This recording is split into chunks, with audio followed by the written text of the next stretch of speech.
نحمده ونصلي ونسلم على رسوله الكريم أما بعد فأعوذ بالله من الشيطان الرجيم بسم الله الرحمن الرحيم وإذ تقول للذي أنعم الله عليه وأنعمت عليه أمسك عليك زوجك واتق الله وتخفي في نفسك ما الله مبديه وتخشى الناس والله أحق أن تخشى فلما قضى زيد منها وطرا زوجناكها لكي لا يكون على المؤمنين حرج في أزواج أدعيائهم إذا قضوا منهن وطرا وكان أمر الله مفعولا ما كان على النبي من حرج فيما فرض الله له سنة الله في الذين خلوا من قبل وكان أمر الله قدرا مقدورا الذين يبلغون رسالات الله ويخشونه ولا يخشون أحدا إلا الله وكفى بالله حسيبا ما كان محمد أبا أحد من رجالكم ولكن رسول الله وخاتم النبيين وكان الله بكل شيء عليما صدق اللہ العظیم۔ یہ سورۃ الاحزاب کے 5ویں رکوع کی آیات ہیں۔ ان آیات مبارکہ کا پس منظر نبی کریم صلی اللہ علیہ وسلم کا زمانہ جاہلیت کی ایک رسم بد کے خاتمے کے حوالے سے زبانی اور عملی اقدامات کرنا ہے۔ رسومات جب کسی معاشرے اور سوسائٹی میں وہ جگہ پکڑ لیتی ہیں تو عام لوگوں کے لیے ان رسومات کے خلاف جانا بڑا مشکل ہوتا ہے، اور جو خواص ہوتے ہیں تو ان کے لیے بھی ان رسومات کی مخالفت عوام کی وجہ سے اچھی خاصی مشکل ہوتی ہے، لہٰذا وہ یا تو خاموشی اختیار کرتے ہیں یا کوئی ایسی تدبیر اختیار کرتے ہیں کہ اس کی وجہ سے انہیں عوامی مخالفت کا سامنا نہ کرنا پڑے۔ لیکن رسومات ساری کی ساری اچھی نہیں ہوتی۔ کچھ رسومات تو ظاہر ہے وہ انسانی بہتری اور فلاح اور تعاون پر مبنی ہوتی ہیں، لیکن کچھ رسومات ایسی بھی ہوتی ہیں جو لوگوں کے لیے انتہائی مشکلات اور پریشانیاں اور تکلیفوں کا سبب بنتی ہیں، اور اصل اپنے حقائق کو نظر انداز کرنے کا ذریعہ بنتی ہیں۔ زمانہ جاہلیت میں کئی ایک رسومات ایسی تھیں جو حقیقت پر مبنی نہیں تھی، بلکہ عام لوگوں کے لیے وہ محض ایک تنگی کا سبب اور باعث بنی ہوئی تھی۔ ان میں سے ایک، کسی لے پالک کو، کسی بھی بچے کو اگر کوئی فرد یا کوئی گھرانہ لے کر اپنے ہاں پالتا تھا اور اس کے بارے میں اعلان کروا دیتا تھا کہ یہ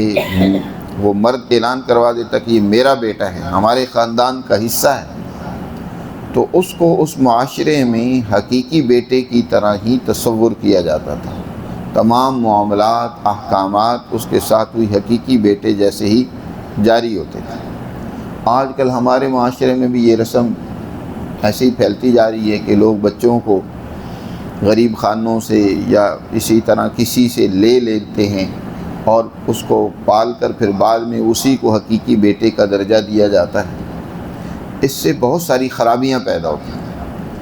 ایک بڑی خرابی تو نسب میں ہے کہ جو نسب ہے وہ خالص اور صاف نہیں رہتا۔ ظاہر انسان کا نسب اس کے باپ سے چلتا ہے، تو یہ تو اس کا باپ نہیں ہے، اس کا باپ حقیقی تو کوئی اور ہے، تو اس نے اپنے نسب کو خلط ملط کیا کہ اس نے کسی کے بچے کو اپنے نسب کی طرف منسوب کر دیا۔ اب جو ان کے نسب میں بہت سارے لوگ موجود ہیں، یہ اکیلا تو نہیں ہے، اور بھی اس کے رشتہ دار ہیں، بہن بھائی ہیں، اور اسی طرح اس کے دیگر خاندان والے ہیں، تو ان کے نسب میں جو اس طرح کی کسی اجنبی آدمی کا داخلہ ہوگا تو اس سے نسب میں، رشتوں میں بہت زیادہ خرابی پیدا ہوگی، اور اسی طرح وراثت کے امور میں بھی بہت زیادہ خرابی پیدا ہوتی ہے۔ اس لیے اللہ سبحانہ و تعالی نے اپنے نبی صلی اللہ علیہ وسلم کے ذریعے سے اس رسم بد کا بالکلیہ خاتمہ کیا۔ ابتدا میں تو آپ نے اللہ کے حکم کے بموجب اعلان کر دیا کہ آج کے بعد ادعوہم لآبائہم، کہ لوگوں جو بھی منہ بولے بیٹے ہیں آج کے بعد ان کے جو اصل باپ ہیں ان کی طرف منسوب کر کے ان کو بلایا جائے۔ سالم بن حذیفہ کو، سالم بن حذیفہ نہیں، ان کا جو اصل حضرت سالم کا باپ ہے اس کی طرف اس کی نسبت ہونی چاہیے، حضرت حذیفہ کی طرف نسبت نہیں کی جائے گی۔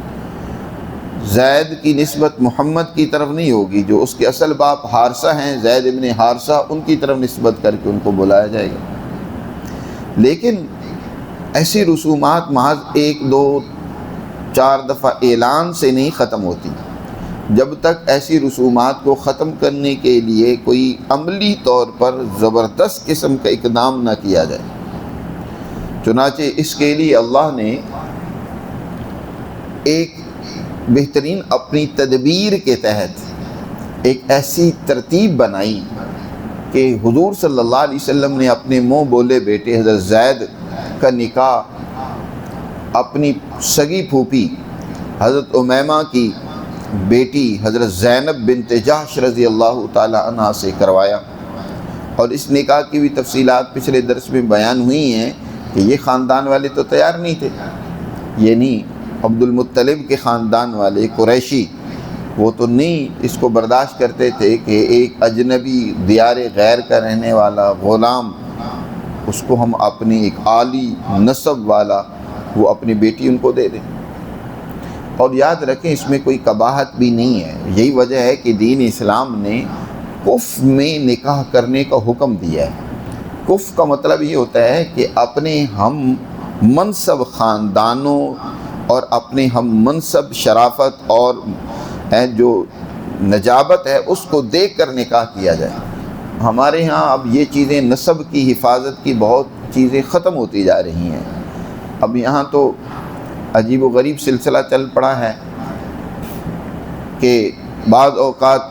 شہروں میں خاص طور پر ایک خاندان سید نہیں ہے، کسی اور خاندان سے اس کا تعلق ہے، لیکن وہ اپنے رشتے ناتے سید خاندان سے کر کے اپنے آپ کو سید شو کرتا ہے، تو اس کا نسب تو کچھ اور ہے، سید خاندان سے ہے، تو یہ انساب ان کی بھی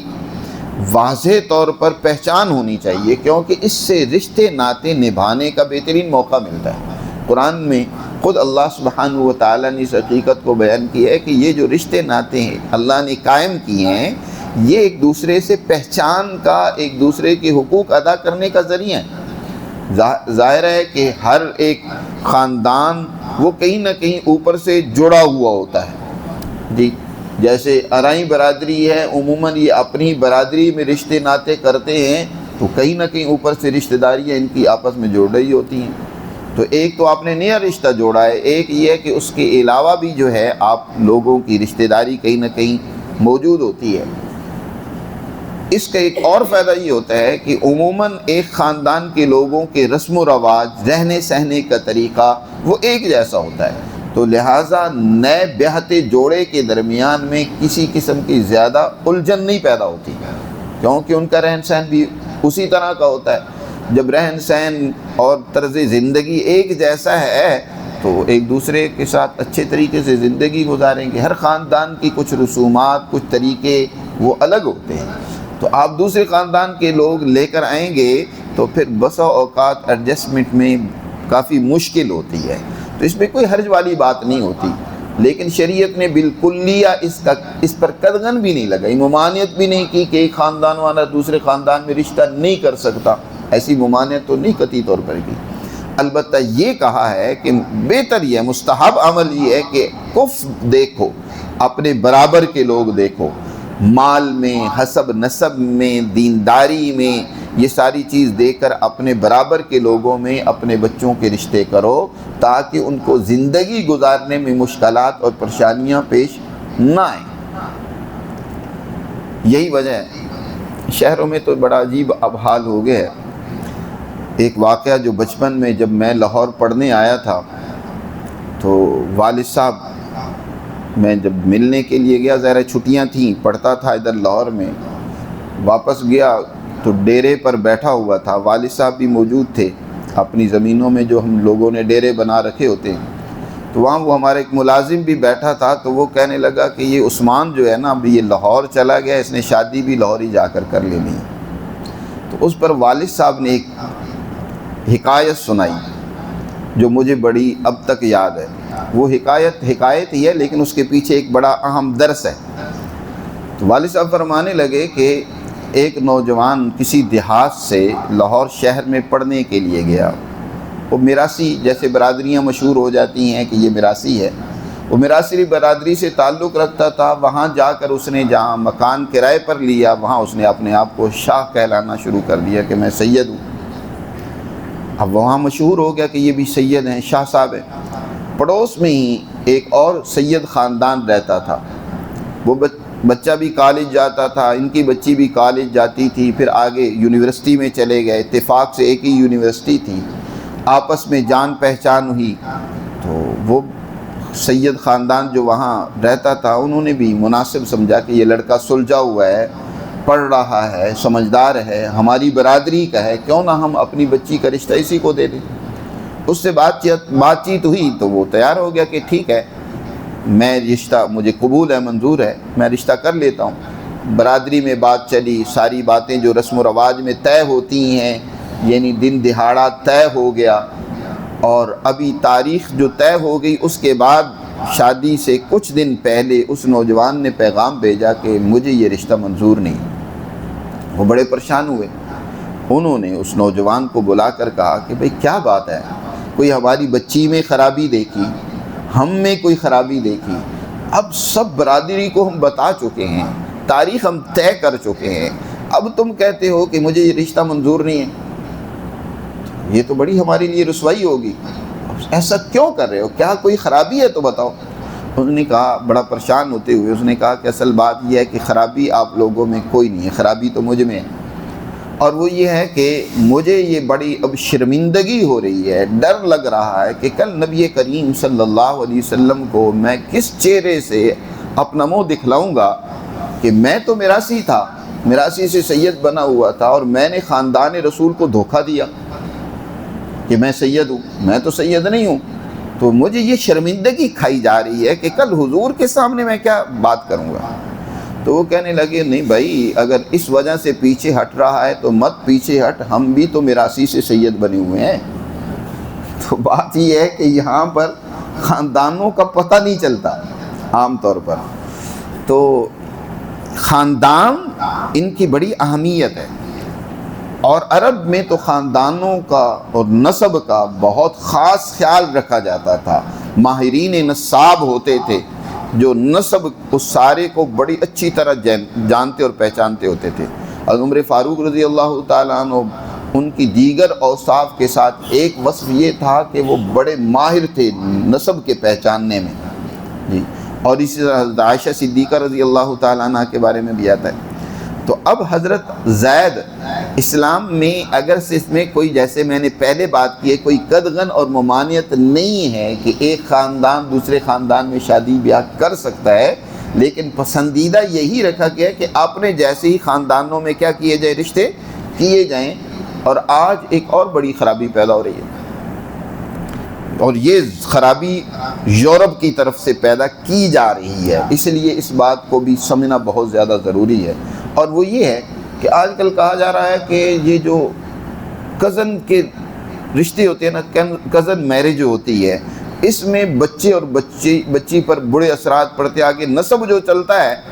سلسلہ جو آگے چلتا ہے، اس میں کہیں نہ کہیں نقص اور کمزوری پیدا ہو جاتی ہے۔ یہ بہت بڑی خرابی کی بات ہے، ایسا قطعاً نہیں ہے۔ کزن میرج میں کبھی بھی اولاد میں کوئی خرابی پیدا نہیں ہوتی، اگر کوئی ایسی وجہ ہوتی تو نبی کریم صلی اللہ علیہ وسلم خود اس عمل کو کبھی نہ کرتے۔ اب جس خاتون سے، جس زوجہ محترمہ امہات المومنین سے یہاں قرآن نے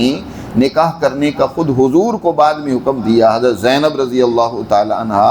وہ خود حضور کی کزن ہے، پھوپھی زاد بہن ہے، اور ان سے نکاح کرنے کا اللہ نے حکم دیا۔ اور پھر اگر یہ کہا جائے کہ جی نہیں اس میں آگے بچے جو ہیں نا وہ معذور ہوتے ہیں، یہ ہوتے ہیں، تو بتاؤ جو بغیر کزن کے شادیاں ہوتی ہیں کیا ان میں کوئی خرابیاں نہیں پیدا ہوتی؟ ان میں بچے معذور نہیں ہوتے؟ سینکڑوں واقعات ہیں۔ اس کا تعلق اس خاندانی نسب سے نہیں ہے، اس کا تعلق تو مرد کے کسی نہ کسی مادے کی خرابی سے ہے، کہ مرد کے اندر کوئی کمزوری اور خرابی ہوتی ہے، یا دوران حمل کچھ عورت سے ایسی غلطیاں ہو جاتی ہے کہ جس کی وجہ سے بچے پر برے اثرات پیدا ہوئے اور بچہ معذور ہوا، یا اس میں کوئی نقص پیدا ہو گیا۔ سائنسی طور پر بھی اس میں کوئی ایسی وجہ نہیں ہے کہ کزن کی وجہ سے اس کے اندر جو ہے وہ بچے میں کوئی نقص اور خرابی پیدا ہو جاتی ہے۔ تو اس لیے اس طرح کی باتیں در حقیقت خاندانوں کو توڑنا ہے۔ یورپ میں تو فیملی سسٹم تباہ ہو گیا، وہاں لوگوں کو پتہ ہی کوئی نہیں ہے یہ کس خاندان سے ہے، کس نسب سے ہے، اس کا باپ کون ہے، یہ بھی نہیں پتہ ہوتا بچوں کو عام طور پر کہ یہ اس کا حقیقی باپ کون ہے اور یہ کہاں سے آیا۔ کوئی وہاں فیملی سسٹم کو تباہ و برباد کر دیا۔ اب وہی یورپ ہمارے ملکوں میں، اسلامی ملکوں میں بھی تباہ کرنا چاہتا ہے، فیملی سسٹم کو تباہ برباد کرنا چاہتا ہے۔ اس لیے ان چیزوں کی وضاحت ہونی چاہیے کہ دین اسلام ان کی بھی حفاظت کرنے کی ہدایت کرتا ہے، ان کو محفوظ رکھا جائے، اپنے خاندانوں کو، اپنے فیملی سسٹم کو بہتر بنایا جائے، اور حد الوسع کوشش کرنی چاہیے کہ اپنے بچوں کی شادیاں اپنے برابر ہی کے خاندان میں کی جائے، تاکہ ان کے نبھا میں، رسم و رواج میں، نئی جو خاندان بسانا ہے ان کے بسنے میں کوئی مشکلات اور رکاوٹیں پیش نہ آئیں۔ حضرت زید رضی اللہ تعالیٰ عنہ سے حضرت زینب کا نکاح کر دیا گیا۔ پہلے تو تیار نہیں تھے یہ خاندان والے، پھر جب اللہ نے حکم نازل کیا کہ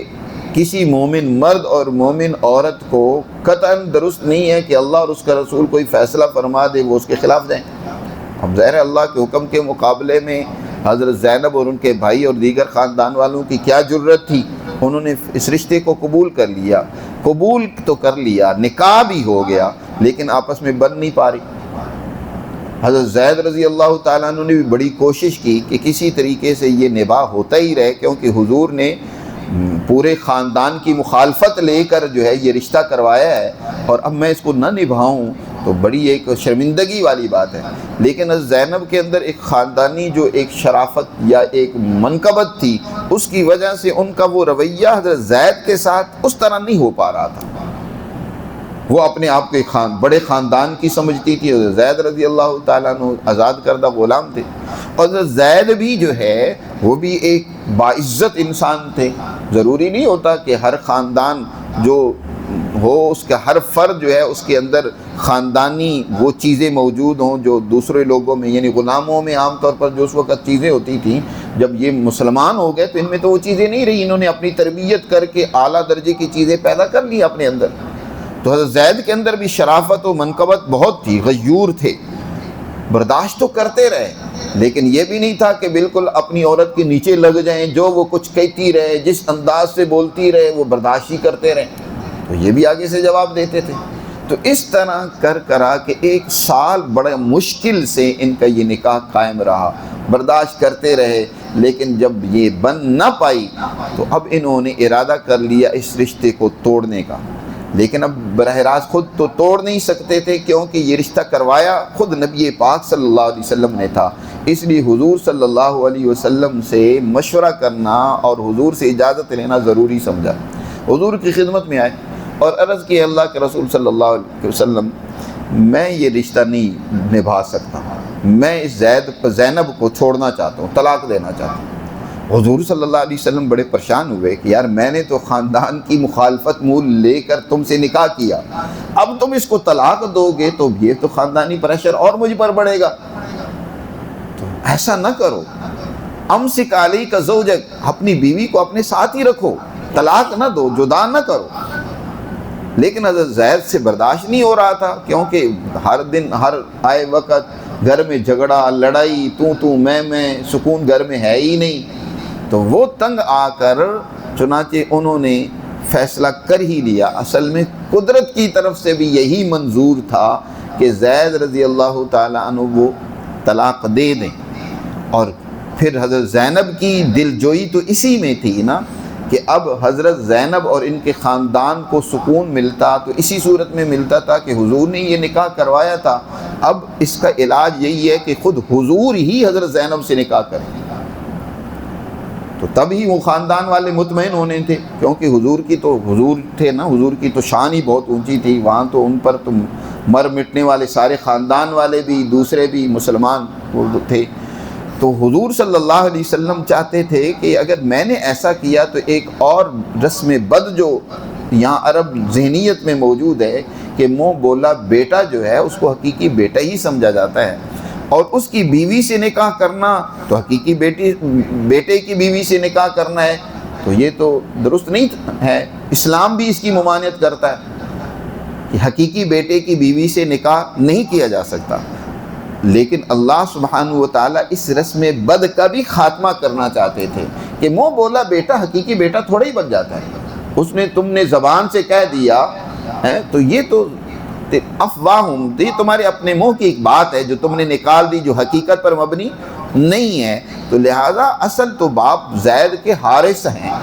نہ کہ محمد صلی اللہ علیہ وسلم ہیں۔ تو اس کے بعد اللہ نے حکم دیا باقاعدہ حضور کو کہ اگر زید طلاق دے دیں تو اب زینب سے آپ نے عدت گزرنے کے بعد نکاح کرنا ہے، اور چنانچہ ایسا ہی ہوا۔ پھر حضرت زینب سے حضور صلی اللہ علیہ وسلم نے نکاح کیا تو اس رسم بد کا بالکلیہ خاتمہ ہو گیا۔ یہ اسی طرح ہے کہ بہت سارے اعمال جب آپ کر لیتے تھے تو پھر امت اس کو قبول کر لیتی تھی۔ صلح حدیبیہ کے موقع پر آپ صلی اللہ علیہ وسلم نے جب قریش مکہ کے ساتھ معاہدہ کر لیا جنگ بندی کا، اور قریش نے یہ شرط لگائی کہ اس سال آپ عمرہ نہیں کریں گے، واپس چلے جائیں، آئندہ سال آپ عمرے کے لیے آئیں گے، اور یہ صحابہ کرام جو عمرے کے ارادے سے مدینہ سے حضور کے ساتھ گئے تھے 1400 صحابہ، یہ واپس آنے کے لیے تیار نہیں تھے بغیر عمرہ کیے۔ حضور کے ہاتھ پر اس سے پہلے بیعت کر چکے ہیں کہ ہم مر جائیں گے میدان نہیں چھوڑیں گے، لیکن حضور نے معاہدہ کر لیا۔ حکمت عملی اسی میں تھی کہ یہ معاہدہ ہی کر لیا جائے، فتح مبین اس کو قرآن نے قرار دیا۔ اور حضور صلی اللہ علیہ وسلم نے معاہدہ کے بعد صحابہ کو حکم دیا کہ اب اپنی قربانیاں جو ساتھ لے کر آئے ہو یہی ذبح کر دو اور احرام کھول دو اور سر مڈا دو، لیکن صحابہ کرام اس بات کو قبول ہی نہیں کر رہے۔ صحابہ اس بات کو، اس معاہدے کے خلاف، اکثریت صحابہ کی یہی تھی۔ خود عمر رضی اللہ تعالیٰ عنہ کا رویہ بڑا سخت تھا۔ حضور فرما رہے ہیں کہ سر مڈا دو، احرام کھول دو، ہم واپس جائیں گے، لیکن صحابہ کے ذہن میں یہ تھا کہ شاید کوئی آخر میں حکم بدل جائے، حضور کے اس حکم پر عمل نہیں کر رہے۔ حضور بڑے پریشان ہوئے، خیمے میں آئے اپنے میں، اور پریشان حضرت ام سلمہ رضی اللہ تعالیٰ عنہ حضور کے ساتھ تھیں۔ انہوں نے پوچھا اللہ کے رسول خیریت ہے؟ تو حضور نے فرمایا کہ میں ایک حکم دے رہا ہوں لیکن صحابہ اس پر عمل نہیں کر رہے۔ حضرت ام سلمہ بڑی ذہین خاتون تھیں، انہوں نے کہا اللہ کے رسول صلی اللہ علیہ وسلم آپ ایسا نہ کریں، صرف حکم سے بات نہیں بنے گی، آپ خود باہر جائیں، اپنی قربانی ذبح کریں، سر منڈوائیں، احرام کھولیں، عمل کریں خود، پھر دیکھنا صحابہ کیسے نہیں آپ کی بات پر عمل کریں گے۔ اور ایسا ہی ہوا، حضور صلی اللہ علیہ وسلم باہر تشریف لائے اور حضور نے جب سر منڈوایا تو پھر تو کیا دھڑا دھڑ ہر صحابی عمل کرنے لگ پڑا۔ تو جب تک ایک عمل نہیں کرتا کوئی بھی مبلغ، کوئی بھی ہادی، کوئی بھی رہنما، جب اس کا اپنا عمل سامنے نہیں آتا اس وقت تک امت بھی اس کو قبول کرنے کے لیے اس طرح تیار نہیں ہوتی۔ نبی کریم صلی اللہ علیہ وسلم کی ذات گرامی کو اسی لیے اسوہ بنایا گیا کہ آپ کا عمل دیکھو، کیونکہ آپ نے صرف زبان سے یہ ایک بات نہیں کی بلکہ ہر ایک کام پر عمل کر کے خود بھی دکھلایا۔ آپ نے اس رسم بد کا خاتمہ صرف زبان سے نہیں کیا بلکہ اس رسم بد کو توڑنے کے لیے اللہ نے آپ سے عمل بھی کروایا، اور وہ یہ کہ حضرت زینب سے پھر بعد میں نکاح کرنے کا حکم دیا کہ ان سے آپ خود نکاح کریں تاکہ یہ واضح ہو جائے کہ منہ بولا بیٹا بیٹا نہیں ہوتا جی، اس کے ساتھ اس طرح کے معاملات حقیقی بیٹوں کی طرح کے کرنے درست نہیں ہیں۔ تو اسی پس منظر میں یہ آیات مبارکہ نازل ہوئیں۔ اللہ سبحانہ و تعالی ارشاد فرماتے ہیں وَإِذْ تَقُولُ لِلَّذِي أَنْعَمَ اللَّهُ عَلَيْهِ، اس واقعے کو یاد کرو جب آپ اے پیغمبر کہہ رہے تھے اس شخص سے کہ انعم اللہ علیہ، کہ جس پر اللہ نے بھی انعام کیا، وَأَنْعَمْتَ عَلَيْهِ، اور آپ نے بھی اس پر احسان کیا تھا۔ کیا کہہ رہے تھے؟ امسک علیک زوجک، کہ تم اپنی بیوی کو اپنے پاس روک کر رکھو، طلاق نہ دو۔ حضرت زید سے حضور فرما رہے تھے کہ اللہ یعنی آپ نے بڑا احسان کیا تھا، ظاہر ہے آپ نے ان کو پالا پوسا اور اپنے خاندان کی ایک معزز خاتون سے شادی کروا دی، تو آپ ان سے فرما رہے تھے اور کہہ رہے تھے واتق اللہ، اللہ سے ڈر، اور میں نے بڑی مشکل سے تمہاری شادی کروائی ہے اپنے خاندان میں، اب تو اس کو چھوڑنا چاہتا ہے تو نہ چھوڑو، اس کو اپنے پاس روکے رکھو۔ وَتُخْفِي فِي نَفْسِكَ مَا اللَّهُ مُبْدِيهِ، اور آپ اپنے دل میں ایک بات چھپا رہے تھے جس کو اللہ ظاہر کرنے والا تھا۔ آپ کے دل میں ایک اور بات بھی تھی کہ اگر زید نے طلاق دے دی تو پھر اس کا ازالہ تو اسی صورت میں ہو سکے گا، خاندان والے مطمئن تب ہی ہو سکیں گے کہ جب زینب سے میں خود شادی کروں گا، وگرنہ اس کے بغیر تو ان کا مطمئن ہونا ممکن نہیں ہے۔ خاندانوں کے ناراضگیوں اور ان کی خوشیوں کا خیال ہر ایک انسان کو رکھنا چاہیے۔ آج افسوس یہ ہے کہ ہم نے اپنے خاندانوں کو تباہ کر دیا ہے، تو پرواہ ہی نہیں کرتے کہ ٹھیک ہے یار کوئی ناراض ہوتا ہے تو ہوتا رہے۔ قریبی رشتے ناراض ہوتے ہیں لیکن ان کو منانے، ان کو خوش کرنے کی کوئی پرواہ اور فکر ہی نہیں ہوتی۔ نبی کریم صلی اللہ علیہ وسلم کو اپنے خاندان کے جوڑنے کی آخر تک کوشش تھی، اور یہی وجہ ہے کہ آپ صلی اللہ علیہ وسلم نے ہر ممکنہ اقدام ایسا کیا کہ جس سے قریش کا قتل نہ ہو، قریش کو کسی قسم کی ذلت اور رسوائی نہ اٹھانی پڑے۔ فتح مکہ کے موقع پر بھی آپ صلی اللہ علیہ وسلم نے قتل کی اجازت، عام قتل و قتال کی اجازت نہیں دی، بلکہ معافی کا اعلان کیا۔ اور اگر ایک موقع پر حضرت سعد بن معاذ رضی اللہ تعالیٰ عنہ غالباً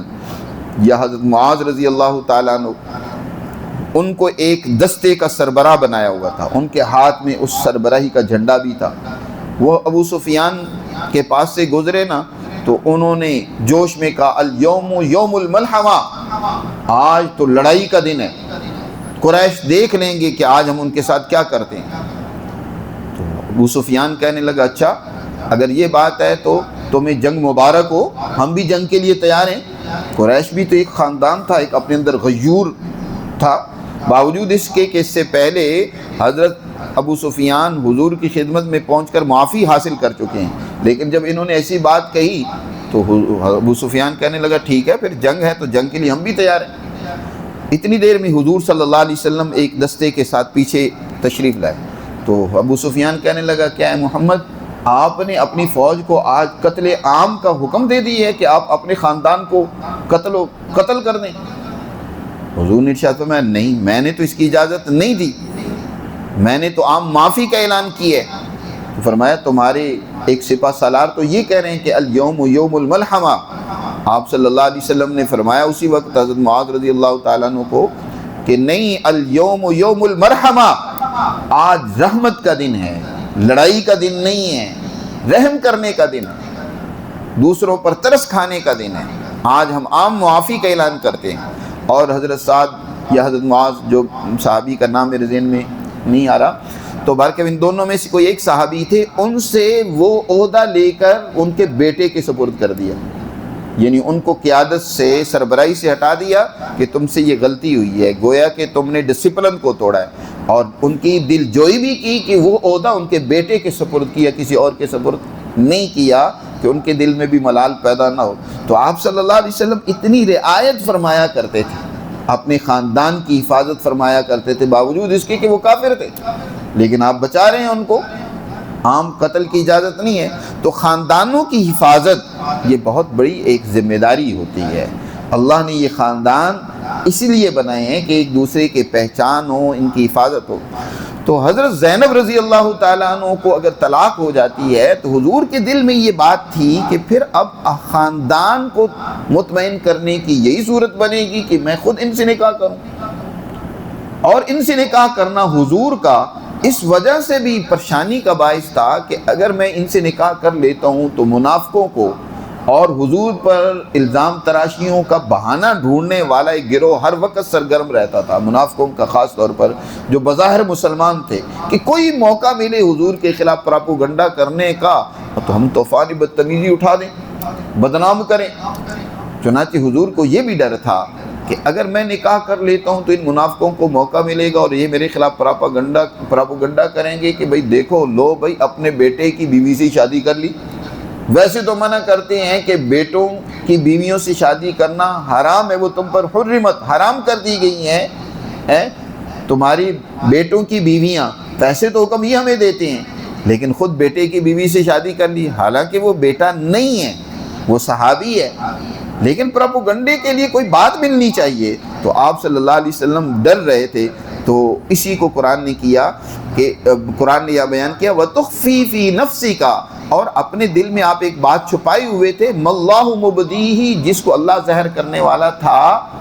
آپ دل میں یہ چھپائے ہوئے تھے کہ میں نکاح کرتا ہوں تو پھر پروپیگنڈے کا بھی سامنا کرنا پڑے گا، اور اس طریقے سے دعوت کے پہنچانے میں مشکلات پیش آئیں گی، کیونکہ پروپیگنڈے کا نقصان یہ ہوتا ہے کہ بہت سارے ذہین وہ متنفر ہو جاتے ہیں، بدظن ہو جاتے ہیں، تو بات سننے کے لیے تیار ہی نہیں ہوتے، ان تک کوئی سچی اور حقیقت پر مبنی بات پہنچانا مشکل ہو جاتی ہے۔ تو آپ کو ڈر تو یہ تھا کہ یہ ان تک پیغام کیسے پہنچایا جائے گا، اور کئی تو ایسے ہوتے ہیں پروپیگنڈے کے نتیجے میں عام لوگوں میں ایسے اکثر ہوتے ہیں کہ وہ اس کو قبول کر کے دین، ظاہر حضور صلی اللہ علیہ وسلم کے بارے میں بدگمانی کا پیدا ہو جانا تو دین سے ہی ہاتھ دھو بیٹھنا تھا نا، دین سے ہی نکل جانا تھا، ایمان سے ہی نکل جانا تھا۔ تو کسی کے ذہن میں اس طرح کی بدظنی اور بدگمانی پیدا ہوتی اور وہ بے ایمان ہو جاتا، تو یہ بات بھی حضور صلی اللہ علیہ وسلم کے لیے بڑی پریشانی کی بات تھی۔ تو اللہ فرما رہے کہ اللہ جو ہے وَتَخْشَى النَّاسَ، آپ لوگوں سے ڈر رہے تھے، اللہ اس کو ظاہر کرنے والا تھا، اور اے پیغمبر آپ کے لیے کسی سے ڈرنے کی ضرورت نہیں، آپ کو ڈرنا ہے تو اللہ سے ڈریں۔ واللہ احق ان تخشى، اللہ اس کا زیادہ حق رکھتا ہے کہ آپ اسی سے ڈریں۔ یہاں اس بات میں بعض مستشرقین نے، پروپیگنڈا کرنے والے ان کافروں نے بھی عجیب و غریب باتیں یہاں کی ہیں، اس لیے اس آیت کے اس حصے کی وضاحت مزید کرنا میں ضروری سمجھتا ہوں۔ بعض مستشرقین، ان کو کہا جاتا ہے مستشرقین، کہ جنہوں نے اسلام کی اس طرح کی باتوں کو لے کر بہت اچھالا ہے اور اس پر بہت کیچڑ ڈالا ہے، اور اس کو بدنما بنا کر پروپیگنڈا کرنے کی آج بھی کوشش کی جا رہی ہے۔ کہتے ہیں کہ اس میں یہ جو اللہ نے ارشاد فرمایا نا کہ وَتُخْفِي فِي نَفْسِكَ، کہ آپ ایک بات اپنے دل میں چھپا رہے تھے، اور جو آپ صلی اللہ علیہ وسلم علیہ باللہ اپنے دل میں بات چھپا رہے تھے وہ تھی حضرت زینب کی محبت اور عشق۔ حضور کو حضرت زینب سے عشق ہو گیا تھا۔ اس طرح وہ ایک کہانی گھڑی ہے پیچھے، کہانی یوں گھڑی کہ ایک دفعہ حضور صلی اللہ علیہ وسلم گھر میں حضرت زینب اور زید کے گھر میں تشریف لے گئے، اور حضرت زینب کو دیکھا تو حضور صلی اللہ علیہ وسلم فریفتہ ہو گیا علیہ باللہ، اور اس کے بعد آپ چاہتے تھے کہ زید کسی طریقے سے طلاق دے دے تو پھر زینب سے میں خود نکاح کر لوں۔ تو یہ بات اللہ تعالیٰ کہہ رہے ہیں کہ آپ اپنے دل میں ایک بات چھپائے ہوئے تھے، وہ جو چھپائے ہوئے تھے وہ محبت تھی حضرت زینب کی۔ یہ ایک بڑا جھوٹا پروپیگنڈا ہے جس کی کوئی حقیقت نہیں۔ ایک بات تو یاد رکھیں کہ نبی اللہ کا معصوم ہوتا ہے، گناہوں سے بالکل، اس طرح کی باتوں سے بالکل محفوظ اور پاکیزہ ہوتا ہے۔ اور پھر یہ کہ حضرت زینب رضی اللہ تعالیٰ عنہ حضور کے خاندان کی بچی ہیں، حضور کے سامنے پلی بڑی جوان ہوئی، حضور صلی اللہ علیہ وسلم کے سامنے ہے، کوئی غیر خاتون نہیں ہے، حضور نے 100 مرتبہ دیکھا ہوگا۔ اگر ایسی بات تھی تو حضور صلی اللہ علیہ وسلم نے بڑی مشکل سے زید کا کیوں نکاح کروایا؟ پہلے دن ہی جب حضور نے پیغام بھیجا تھا نکاح کا تو اس وقت بڑے خوش ہوئے تھے وہ، حضرت زینب بھی اور ان کے بھائی اور خاندان والے بھی، کہ شاید حضور نے اپنے لیے نکاح کا پیغام بھیجا، اس لیے انہوں نے فوراً قبول کر لیا۔ بعد میں جب پتہ چلا حضور نے واضح کیا کہ نہیں، میں نے اپنے لیے نہیں، حضرت زید کے لیے پیغام نکاح بھیجا، تو انہوں نے انکار کر دیا کہ ہمیں یہ رشتہ منظور نہیں۔ وہ تو پہلے دن سے حضور کے رشتے پر تو بڑے خوش تھے۔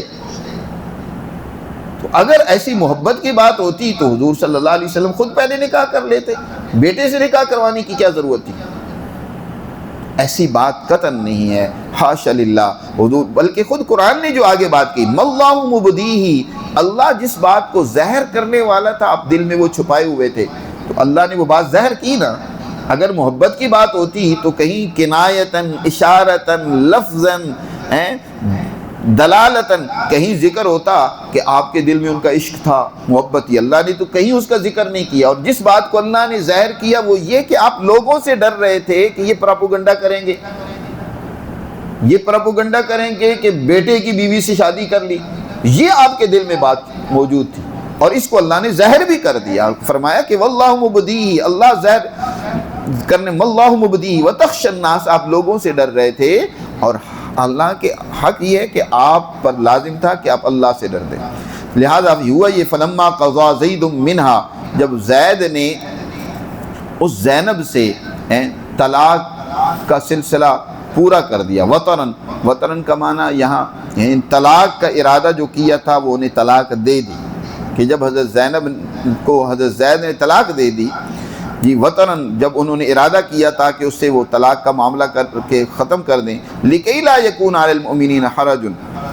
تو پھر اللہ نے یہ حکم بھی دیا کہ آپ ان سے نکاح کریں گے تاکہ ایمان والوں پر کوئی آئندہ کسی قسم کی تنگی نہ رہے ان کے منہ بولے بیٹوں کی بیویوں کے معاملے میں، اذا قضوا منہن وطرا، جب وہ ان سے طلاق کا فیصلہ کر لیں تو پھر انہیں کسی قسم کی ان کی بیویوں سے نکاح کرنے میں کوئی ہچکچاہٹ نہیں ہونی چاہیے تھی، اس لیے اللہ نے آپ سے یہ کام کروایا، وَقَانَ أَمْرُ اللَّهِ مَفْعُولًا، اور اللہ جو فیصلہ کرتا ہے وہ تو ہو کر رہتا ہے، یہ تو فیصلہ اللہ کا تھا کہ اللہ ہی یہ چاہتے تھے کہ زینب سے آپ کا نکاح ہو اور اس رسم بد کا بالکلیہ خاتمہ ہو جائے۔ مزید آگے اس کی اور بھی اللہ نے وضاحت فرمائی ہے،